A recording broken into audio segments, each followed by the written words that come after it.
The Goliath grouper.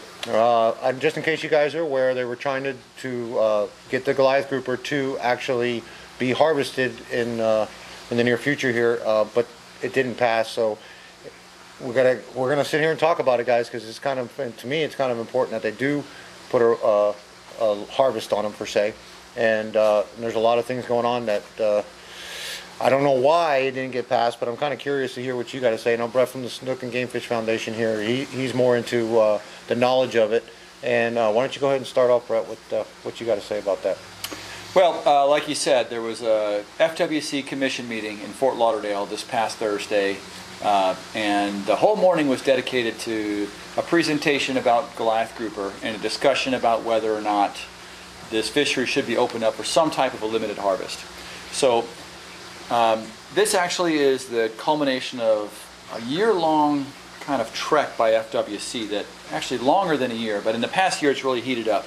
That there's been discussion about, okay, there's been more and more anecdotal information, more and more individuals coming to the commission or writing in or calling and saying, hey, there's Goliath grouper on these reefs that I fish. They're popping the snook or the snappers off my line. They're a nuisance. They're causing problems. They're recovered. When can we start to clear this, thin the herd a little bit? So, there might be some other information that's totally unrelated to grouper that play into this, that being a really unfortunate situation in the way that FWC managed a bear hunt a couple years ago, where they actually probably had good intentions with that, and they opened up a bear hunt, but it was poorly designed, unfortunately. You live and you learn. We have a great commission, but everybody makes mistakes, and hopefully we just learn as we go. And so there were so many issues with that, and there was such an outcry before the hunt and immediately after, that it's possible that that result had played a factor in the way the decision was leaning, the commission was leaning in Goliath grouper. That's just something to kind of keep in the back of your mind. And that information might not be related, and it might just be there to just tick you off a little bit more, to make you think, okay, well, what's going on here? But I think that this is a topic where you and I, and probably you and I, are going to disagree a little bit on our opinions on the way things went down. Well, it's not necessarily what went down, because I'm not even sure how it went down, to be honest with you. But I know that the way I see it as a fishing angler, or for most people out there to see it as a fishing angler, I don't think people realize how bad the population has gotten. I know, I don't care what they say, the scientists, and they believe. We went to me and Danny did, we went to a meeting, you were there too. We went to that Goliath meeting here in Lantana that one time, and I brought up the issue with, how do you know what these Goliath grouper are being fed on? And the reality of it is, they told me, oh, we take the fish and we bring them onto the boat and we check it. Okay, granted, I believe you're bringing in 30, 40 pounders, okay? I can see that happening, 30, 40, maybe 60, maybe 80, but you're not bringing 400 pounders into the boat. You're going to rip their gills off trying to bring those that size fish on there. Not to shut you down real quick, but they brought some pretty good sized fish on them boats, Andy. They weren't using a 29 contender. These people were fishing out of a giant sport. How are you going to pull that fish out of the water? And how they had a door built onto the boat that was 4 foot wide. They drug it. I saw photos. I saw a few photos. Okay, and where were they catching these fish? That I don't know. Okay, if they're catching them offshore, you're not going to see the snook population and what they're eating in the inshore, and vice versa. If you're in the inshore, you don't see them what they eat on the snappers and the lobsters and all that other stuff.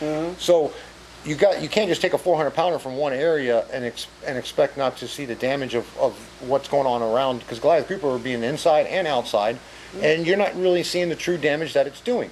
You might see one damage in one area, and they're saying, oh, you only find this and that in their stomachs. Well, it's probably because there's nothing left in the reef. So don't give me that crap where you're telling me that we check these stomachs and there's only a small percent of lobster and there's a small percent of snook and there's a small. Well, listen, if that fish has been sitting there in that area for a long period of time, it's already wiped out.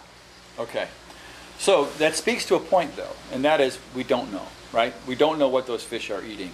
Now, maybe FWC does, and that information is accessible. You just have to call the right person and ask for it. You can get all that raw data and find out where they were and how big the fish were and what the locations were. And it's not just FWC, it's Florida State, Chris Koenig up there, and there's some Right, guys there's a few down here. colleges that are involved in this stuff that are, that are involved with the research, correct? Yeah. I mean, granted, you know what gets me? It wasn't like the anglers came out and said, "Look, we want these things wiped out because they're just devastating." Here's how the anglers look at it. I mean, it's hard for me to discuss this situation with these fish for one reason, and that's because there's so many ways the ball can bounce. It's like, well, they've eaten everything. I ain't seen them eat everything. And by the way, I'm pro limited harvest. You saw what I said to Andy and how Andy came back on me. I'll bet the first thing you started thinking was, oh, he must be one of them guys that was voting, in favor not to have this. No. I wanted this limited harvest because I wanted to see the outcome. I do not think that if they'd allowed this limited harvest to happen, that we would see that big of a hit on these fish and that it'd be like, oh my God, we wiped them out again.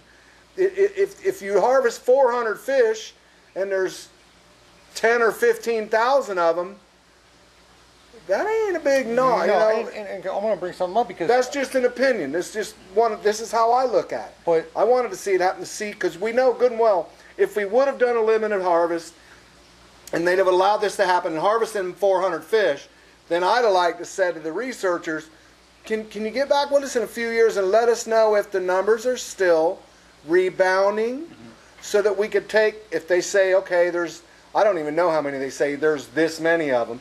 Okay, well, how many of them? We took 400, there's this many.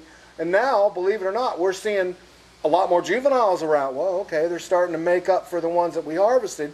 So if you can keep, my idea of it all was to keep them in check to where we can take and try to bring the size numbers of them down. Maybe I'm wrong. I'd rather see 2 40-pound Goliath groupers hanging around. They're going to move quicker. They probably don't eat as much. Maybe they eat more, I don't know, than versus 1 400-pounder. Now another question is if they wipe out the reef, right? And this is just hypothetically speaking. If they wipe out a reef and they do have their offsprings or whatever, how do we know that they're not actually going to eat their offsprings? Because they're hungry. They got to eat something. Now, how do they know they're not cannibalism? They don't really occupy the same space. Well, not this initially. is one of the things that juveniles will stay up in the mangroves until they're 4 or 5 years old. I've catch them inshore in 5 foot of water. Yeah, and that's typical. Now, you're talking down in the Everglades, right? I'm talking right here in Palm Beach County. I ain't going to say where. God, Danny, you should be logging those fish. I know. Well, that's just, But see, this it's not like it doesn't happen a lot. And I'll tell you, I'm not pro or con harvest of this particular fish. But what I am concerned about is that the process is done in a way that makes the most sense. And as you know, with SGF, we always feel like science should dictate the boundaries of the rules. Kind of set the limits and say you could harvest up to this much and still be okay. Mm-hmm. And then so you've got wiggle room, and then it's up to the public to tell them, okay, well, this is what we would like to see. As long as we don't go below that threshold, this is what we want. And for some fisheries, bonefish, things like that, you'll never have to worry about there ever being a harvest because the people that target that fish and care the most about it, they don't want any kind of harvest. That's correct. Something like sea trout that everybody targets, and it's a sport fish or a game fish, but it's a fish that we all like to take home for dinner. These are fish that anglers catch with hook and line. Right. The Goliath grouper, and this is where I honestly feel the angling community has been shut down for the fact that the diving community stepped up to the plate. Y'all stepped up to the plate. I know you're hearing me out there, and my hat is off to them for doing that. The diving community came out in such large numbers. It was like, I think the commission, maybe, this is like I said, I think, or should I say I feel, or my opinion is the commission went, look, we're way outnumbers by the divers with a nay versus the anglers with a yay. And that had a lot to do. I mean, look, these workshops were all about a vote in the end, if you ask me. So let's back up and look at the process. We started to talk about how this started to lay out. And you mentioned that we all went to a workshop together. Yep. There was workshops held all around the state where FWC traveled around, took their little circus show, and they gave a presentation. So it wasn't just the Panhandle or the Keys or the Everglades. It was all around the state. Mm-hmm. Some of those areas were really outside the typical range of Goliath grouper, right? They talked about what they knew about Goliath grouper populations, spawning activity, what the habitats the little ones needed, and all that sort of thing. They had these fancy-dancy little clickers that the schools have now that they could ask a poll question and people could respond right away. And they got the pulse of everybody at all these things, and they compiled all that information. From that information, along with their biological assessments that they've come up with, which is something to come back to, right? Those biological assessments. From those, they came back and said, all right, this was what was the most popular possible option for a harvest. And this is something that's kind of stuck with some people, is they actually had a plan laid out, the slot, the number of fish, all that sort of thing. And some people thought it's premature to have those kind of numbers already. Be that as it may, you've got that public input that was compiled. And that information was all available. When this meeting was publicized and said, yep, there's a commission meeting coming up, here's the agenda. When you click on the agenda and you saw the Goliath grouper for Thursday morning first thing, there was a button you could click that showed the whole presentation that staff gave to the commission and to the public at Thursday's commission meeting last week. So everybody had the opportunity to click on that, and look at it, and read it, do your homework, go there, and state your case. It was the first presentation of the day. They accepted public comment, went on till lunch. That's how many public comments there were on Goliath grouper. It's a lot. You're capped off at 3 minutes. You know how many people there were speaking straight on pro harvest? I told you before we started talking. 1. There was another person that was kind of on the fence, and every other public comment told the commission, we don't want any kind of harvest. Now, referring back to that presentation, from my perspective, and looking at it from a science side, and looking at it from logic, and you factor everything together, and you can put in the stuff that I mentioned about black bears. There's no emotions. That's one thing I admire about you. There's no emotion gets involved. It's all, look, this is the data, the science, the facts. Here we go with what we got. What came across in that presentation was just how much we don't know about Goliath grouper, the science side. First of all, they submitted a stock assessment in 2016, and 2012 and 2008. All of those were rejected. NOAA did not accept any of those stock assessments and said, you don't have enough information. We don't think this stock assessment adequately represents what's going on with that population with enough certainty to say, yep, this is it. So there's strike one, right? When you want to say, you got to know what's going on, especially when you talk about a harvest. If you're going to make a mistake, if you make a mistake that has the population grow too much, that's easy to fix the next year, right? If you go the other way, it can take a long time to recalibrate. So there was unknown number 1. What we know that we don't know. We don't know how many there are in the stock We don't know the unknown of the unknown. Okay. Then they showed a slide to talk about how the Goliath grouper are susceptible to naturally occurring events like red tide and severe weather events. And along with that statement, they showed a graph of the juvenile population over time. And it's bottomed out, and all of a sudden, 2008, 2009, that went up off the charts and was up there nice and high, and then we had that cold snap in 2010, back down to almost 0, and that's where it stayed.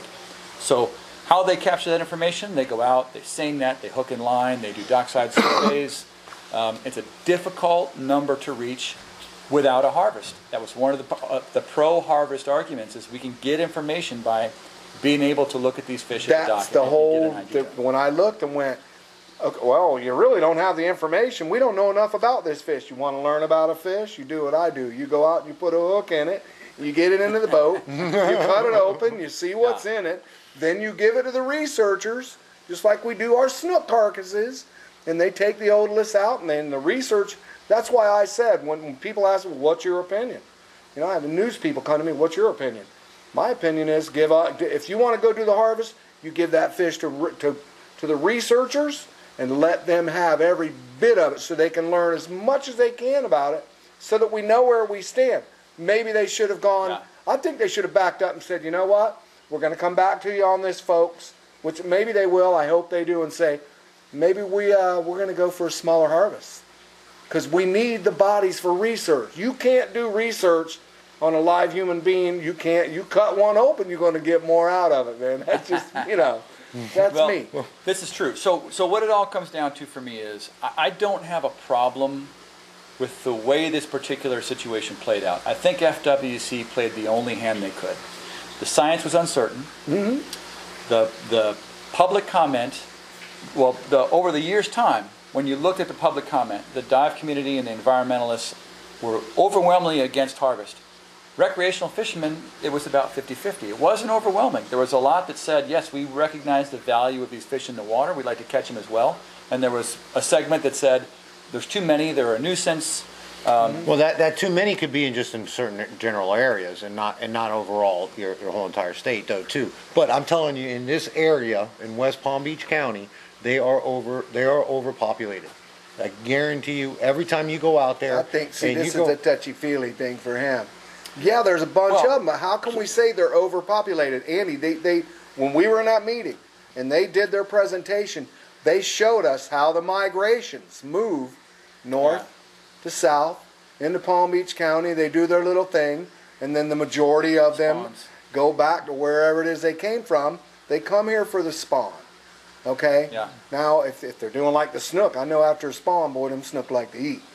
And it's like, we can't, Well, I mean, well, we can't nevertheless, come out and again, say they're eating everything, they're empty debris, they did. boils down to what you said earlier. We can't do all this if we don't have the research. You gotta give me a body to cut open so I can find out what happened. Well, okay, so I'll agree that there is a failure in this situation along the way here. But it wasn't FWC, because I do believe they played the only hand they could here. They did what they had to do. That was a very comprehensive They were presentation. fair, they did their workshops. They listened to people give comments. And in fact, by the end, people were going up there, and because they were all saying the same thing over and over again. By the end, they were going up there saying, why did you even come to this point? Why are we having this discussion? It's obvious that it shouldn't happen. And that's not true. They did what they had to do. They did their due diligence. And it just, imagine if the science was the same, yet the comments were overwhelming in the other direction. And now these new young commissioners had to sit there and think, well, we've got public opinion that really wants to have a harvest above and beyond what we are suggesting. And we have science that gives us an idea, but it's sort of nebulous. We're not really sure what it means. They're not going to base a harvest, they're not going to have a harvest based on public opinion. Theoretically, that's true. But once the rubber hits the road and you've got people in front of you yelling at you, pounding on the table, saying, you got to make this happen, who knows what would happen. So, yes, there's not going to be a harvest right now. Now, I would say the failure lies in SGF, for one, for not being loud and proud enough to get people to log their catches, because if they knew that there was juvenile Goliath grouper in this area, because I don't think they think there are. I know there are some up in Indian River, and they think there might be a few, but if they had an idea exactly what was going on up there, or a better idea of what's happening with that juvenile population, all around the state, the catch rates that people are seeing, the disposition of the fish they let go. I mean, those fish, you're catching these juveniles in 5 feet of water. They're surviving when you let them go. It's these fish, it's like pull the hook, trauma. They eat a little greenie and pull the hook, throw them back in the water, and they go right back down, right to that, and along that little seawall. Yeah. So the failure is that really we've had an opportunity to provide probably enough information through iAngler for them to make a very educated, I don't even want to say educated guess, but to have a really good idea of where the population actually is. And that's where the failure is. The commission did what they could do. There's nothing more they could. Okay, so but anyway, I want to talk about the gator thing for a second, because they had the you know, where they did that, where you The gator hunts? Yeah, the gator hunts. Remember they had the problem, nobody wanted to do the gator thing, and they finally did the gator thing, and then you had a tag, and then you were allowed to go, you know, you get a lottery. It's turned into quite a wonderful thing for the state. And they were worried about, we're going to wipe out the gator population again, and the reality of it is they can't even keep up with it right now. They cannot keep up with the gator population. Gator's different, and Why, how, reptile a little bit different than Big Goliath. thing is, well, no, I mean, in a general, big difference comes down to being able to count them. You can send a drone up over the Everglades or down a riverbank, or you can drive down a riverbank on a sunny winter day and count every single alligator that's going to be in that canal, because they're all going to be doing the same thing. Right, I get it. And you just can't. But I can tell you now, you can go down on that wreck, the Skycliff out in front of Boynton, and dive it maybe today. I'm sure there's a lot of Goliaths around it right now. I've been told there are. And then 2 months from now, go there and do it again, and they're not there. They've moved. They've shifted and gone to another wreck. I hooked into because one. they're out of food. Look, I hooked into one off Boynton about a month ago that was out in 200 foot of water where I know there's nothing but sand. And I know it was a Goliath because I know how they fight. And I fought that fish for about 20 minutes on medium heavy tackle. Had I boated the fish, then I'd have been able to take a quick measurement, and do what I needed to do and transfer the info over to the proper people. But it's like that fish was out there in the middle of nowhere. That fish was swimming on the sand. So that fish, it told me right then, that fish was on the move. They move around. Look, it's going to come down in the future. This discussion, I don't think it's over with. For right now, it's over with. Well, they're talking about sooner or later. Years, Someone needs. If you want to see a harvest for the proper reasons, which is research, that's why I want it. I'm not into killing fish. I don't kill fish on my. Y'all probably don't know this. You won't get a snook on my boat and kill it and clean it because I'm releasing it. I won't kill a snook or a redfish. Or a trout. I will not kill fish on my boat, okay? He threw a yellow. I told Danny, don't. I just got to hear this story. I said, Danny, just throw that yellowtail back where we were fishing last time. Throw that yellowtail back. We don't need it. Sure enough, he threw it right back. I'm not into killing stuff. I'm into killing it for the proper reason, And kill's really not the word, but y'all are killing it. Harvesting it for the research. I think what I'd really like to see myself, Brett, is to see, and let me say something about Snook and Game Fish Foundation. You guys stood neutral, and at the same time, you're reading the public side of it, and you're reading the scientific data side of it. That's what I like to see, because then I know, all right, this is the perfect pendulum right here. This is like justice. She's blind, and it's going to weigh one way or the other. It weighed in the public's perception because we didn't really have the data needed. But they need to do something. They need to quit shoving water hoses down their throats. I want to see that, yes, we harvested 10 of them, one this part of the state, one that part of the state, one down here, one off Palm Beach, and found out this is what was in them, and do minor harvests. Say take 5 fish in June, and then take 5 fish in December, and find out, if you really want to get into what makes these fish tick, and just how aggressive are they, what do they? Well, of course, we see the videos of them eating shark. We see videos of them slurping up a 15-pound dead bonita. I mean, it's like, don't tell me all they eat are lobster and shrimp and stuff. It just that's very far-fetched. There is a theory that that's a learned behavior, that they're only doing that because the fish is distressed and on a hook, and they respond to that signal, and it's a learned kind of conditional behavior. Dead bonita. The video, it's online out. The guy in Lauderdale walks out onto a dock in the port. Takes a dead bonita and throws it out there, and he's got a 9-0. And I started watching this video. I'm like, what's going on here? Next thing I see this guy go and just set the hook. I'm like, he's inside the port. He's surrounded by boats. Big Goliath. And a half hour later, up comes 400 pounds of fish. Wow. On a dead bonita. Yeah. I mean, granted, I guess if I was that big, You watched that whole half hour? Or yeah, with my ADD and high definition, I still watched it. But the thing is that, look, that's a big fish. They're going to eat. If it comes along, I don't care if it's a little blueberry muffin or one this big. If it comes along in front of me, I'm going to eat it. Okay? I don't care how big. I'm going to eat it. That's just Danny talking for Danny. That's a good point. But anyway, I still think they're causing more damage to the other species than people realize. I still believe it. Well, I will tell you this. There's reason for optimism for you. First of all, we need to all work together to push the concept of voluntary reporting through iAngler, so that the fish that you let go, these Goliath grouper of all sizes and the county where you catch them, that's really important stuff. All right. Not just for Goliath, but is for all anybody species. tagging these fish? But I'm sure there is. But that's, you win games with base hits too. And just logging the catch, you don't need to have that home run of an actual fish tag. Every time you log a fish, that's a base hit, and that'll win the game too. Keep an eye on the partnership we have with the South Atlantic My Fish Count. That's going to be the Atlantic Red Snapper reporting app.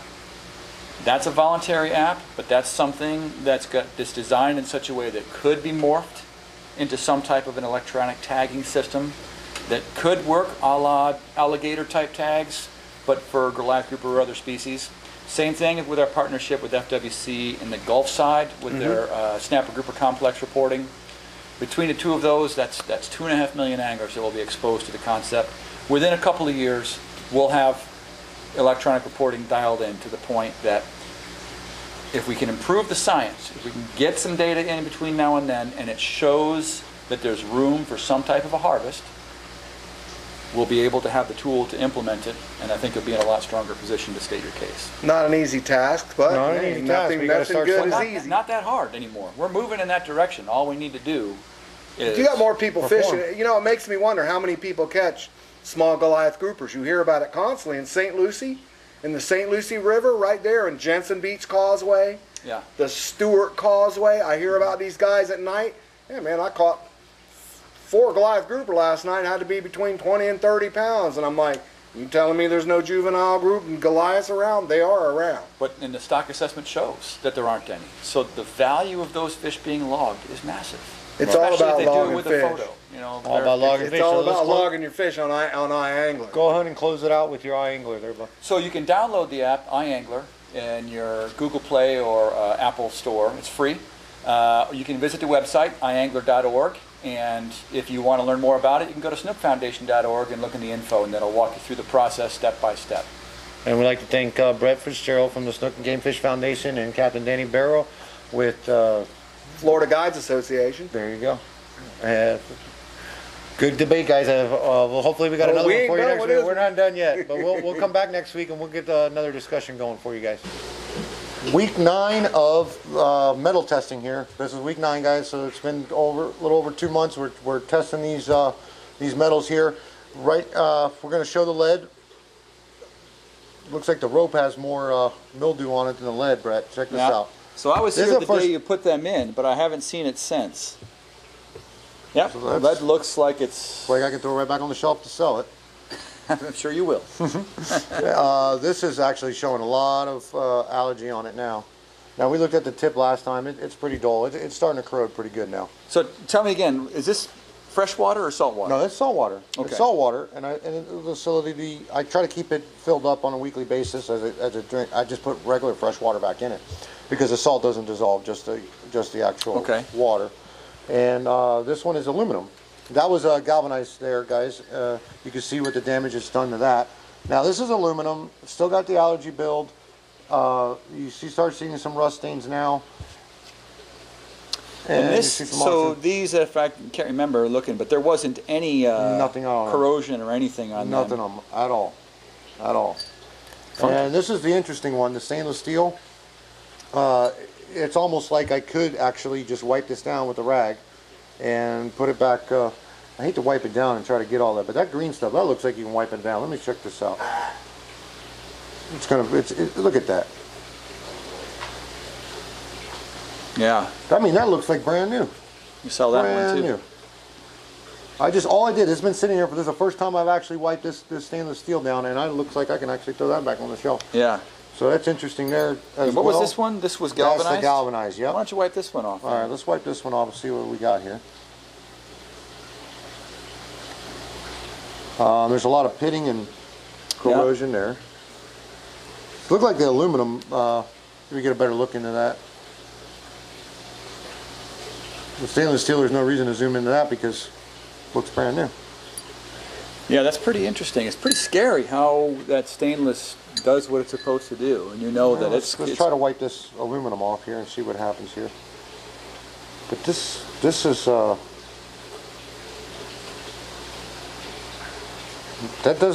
looks like, well, most of those the grooves inside there still have the allergy, but the allergy looked like it wiped right off, and the rust, some of the rust doesn't seem to come off, but it's not really that bad a shape, to be honest with you. And we already know what the lead looks like. There's no reason to wipe that off. Yeah. But here's the interesting thing. You got 4 different colors, Brett. Explain that to me. Yeah, that's... I don't know what to tell you. We got to get a marine biologist in, and we'll come back here in week 10. Hopefully we can grab one by then, and we'll go over these metals again. And an unforgettable Disney vacation is all within your reach.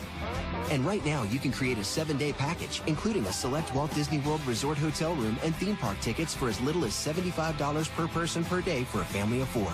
So come on, show your Disney side this year at the place where dreams come true.